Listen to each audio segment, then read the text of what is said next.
The big question people ask us is simple. What does your equity actually buy you here in 2026?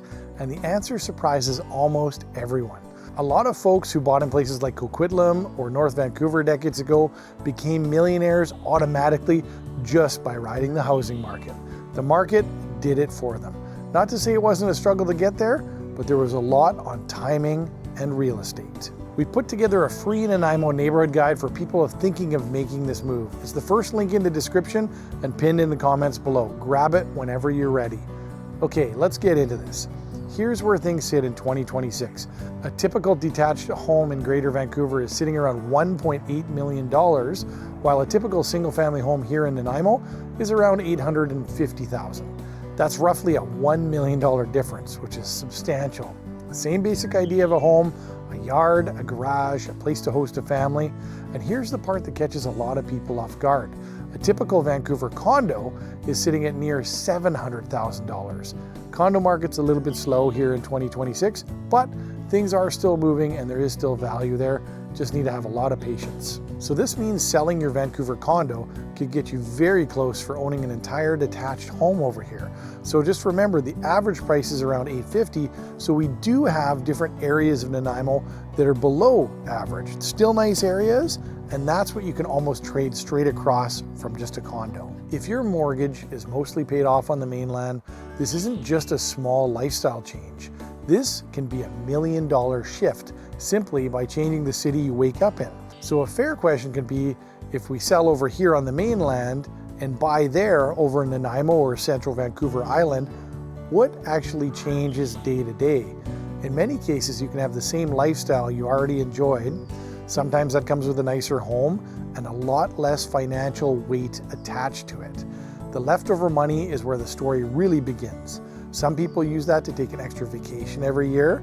Some people help their kids with a down payment.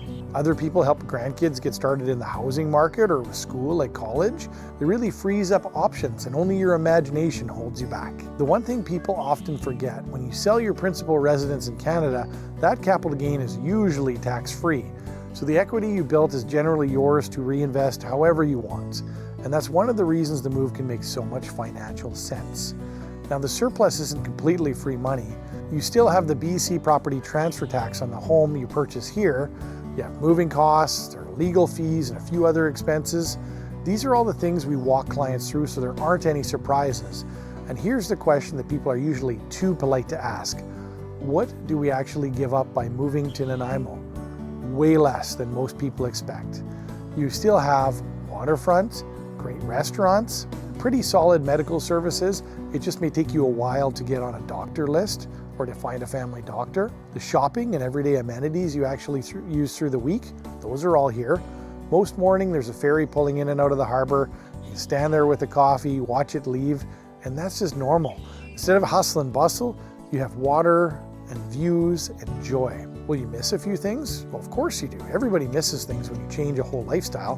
Maybe it's your favorite restaurant, a bakery you've been going to for 20 years, or simply being close to familiar places. That's real. But you're not cut off. You've got the Hello Ferry, you've got Helijet, float planes, the Nanaimo Airport. You can head over to Vancouver for lunch if you want and still be home for dinner. We often describe it like this. You don't have to stop filling the cup you already have. You keep visiting those people and places you love. You just start filling a new cup over here too. This is again why understanding Nanaimo neighborhoods is so important. North Nanaimo can feel completely different from Departure Bay. Departure Bay is so much different from Cedar, and Cedar can feel so much different from Hammond Bay. And that's why we created that Nanaimo neighborhood guide we talked about. It's just designed to give you a really good feel for each area before you make the move. And here's what we hear most from people about 6 months after they relocated. It's not usually about the money, it's about that breathing room.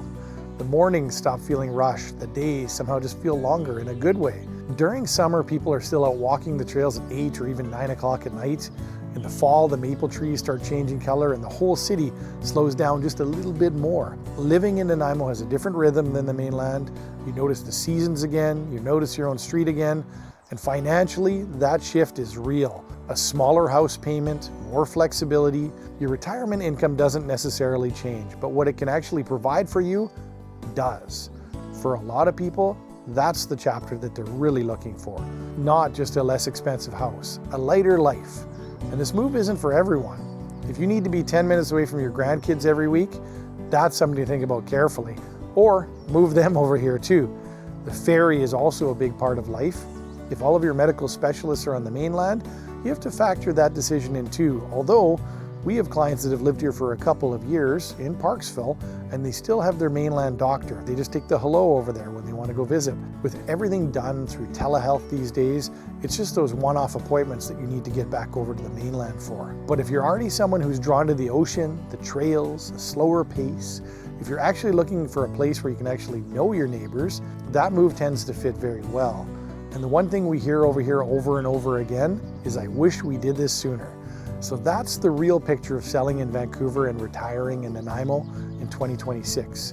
If you're even starting to think about the move, start with the Nanaimo Neighborhood Guide. It'll help you narrow down which part of the city fits your lifestyle before you even put your home on the market over in Vancouver. It's in the first link in the description and pinned in the comments below.